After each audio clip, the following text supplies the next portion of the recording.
Целью данного учебного процесса является углубление изучения международного торгового права и арбитража для разрешения международных торговых споров через его применение к конкретному клиенту и подготовка студентов юридических вузов завтрашнего дня к методам альтернативного разрешения споров.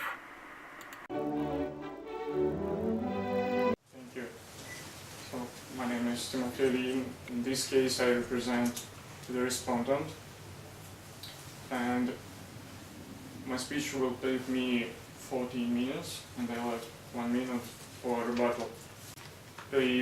This provision, Article 20.3, should not be applied because in our case there was no presence of substitution. And therefore can issue orders that will be enforceable.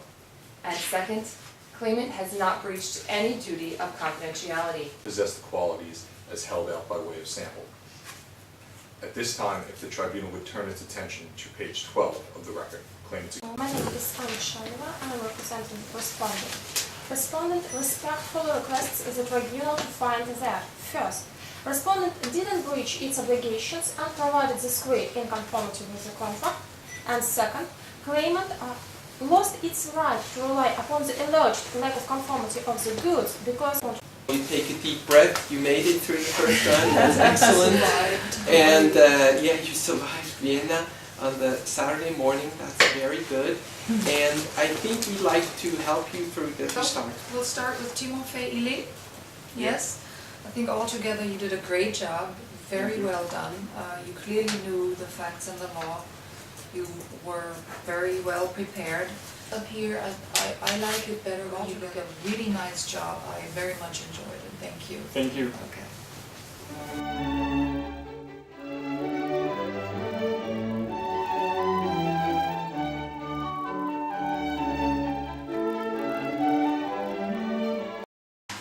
We're ready to begin. Gentlemen? So, respondents, claimants, who wants to? You're respondent? And you're going to get us started, yeah? Yeah. Okay. First of all, I'd like to introduce myself. My name is Veronica Franco, and together with my co-counsel, Marcos Otasu, we represent Ecuadorian Fishing Limited, the respondent on this matter. So we agreed that respondent starts on procedure, and then continues in procedure or jurisdiction, then claimant continues in merits, and respondent finishes with merits. And we'd like to have, claimant likes to have 14 minutes for next speech and a minute The for... competence of the tribunal to rule on its own jurisdiction in accordance with the principle of competence competence. However, what our client will argue here is that now it is important to bear in mind that specific procedure established by the parties prevails over general. Counsellor, are there no other exceptions to that? I'm sorry? Are there no exceptions to that? We're looking to see what the ultimate harm to you of having, because apparently, from all we've understood, the new chairman seems to be competent and doesn't have any conflicts of interest, and there don't seem to be any problems with him. How would you be harmed if this second person is appointed? Agreement, nor in accordance with the rules of the Chamber of Arbitration of Milan. Therefore, the respondent respectfully requests this tribunal to rule that it has no jurisdiction over the present. First of all, my speech will be divided into two parts. First part, that the tribunal has jurisdiction to solve this case, that the arbitral proceedings shall be governed by the rules agreed upon the parties up to the constitution of the arbitral tribunal, if consistent with the rules or in default by the rules set by arbitral tribunal. And that is how So both parties agreed to his appointment, not once but twice. So they obviously waived any consideration they had about a possible conflict. Yes, but the fact that they waived their rights, they waived their right in accordance with the IBA guidelines, which could not be applied to this rules because to this procedure because IBA guidelines is only the. There are two reasons for this tribunal to find in favor for claimants. Firstly, that respondent breached the contract by delivering non-conforming goods, thus causing severe damages to claimants. So in the contract it never indicates the disposition.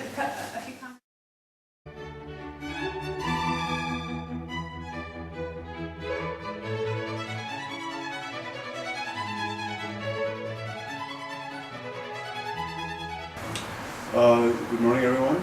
I congratulate you for being here at 8 o'clock in the morning. Have you worked out an agreement with respect to time? Yes. Jurisdiction, claimant argues on merits, and respondent finishes. Two important principles in international arbitration. Those are the adherence to the institutional rules that govern the parties' agreement.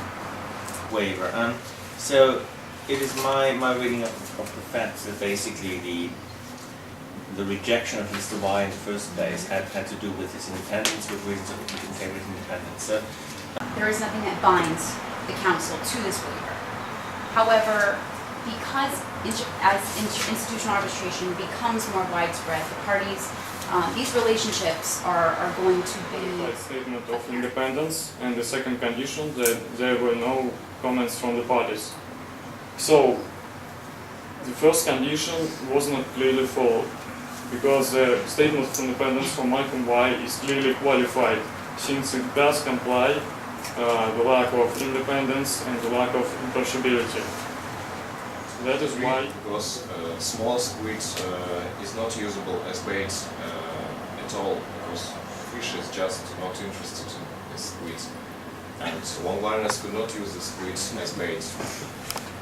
are they not interested at all, or not that interested?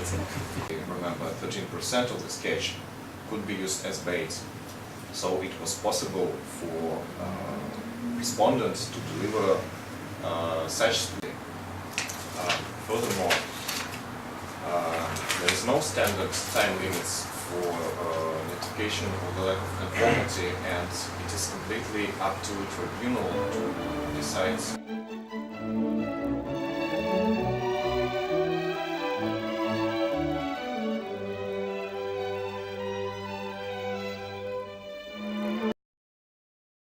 Tribunal was not constituted in accordance with the arbitration agreement.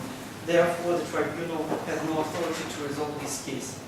The arbitration tools provide the method of arbitration of the tribunal constitution. The intentions of the parties are clear, but we have a written agreement between the parties, between the very experienced participant in the fisheries market, which clearly provides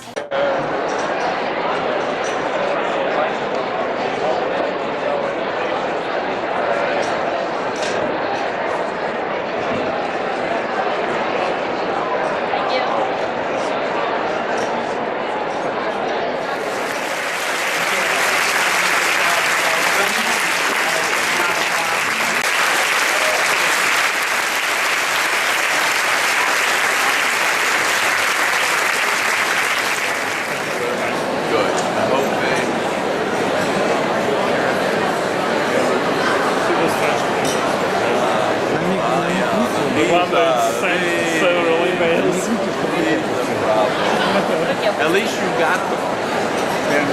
Huh? Good.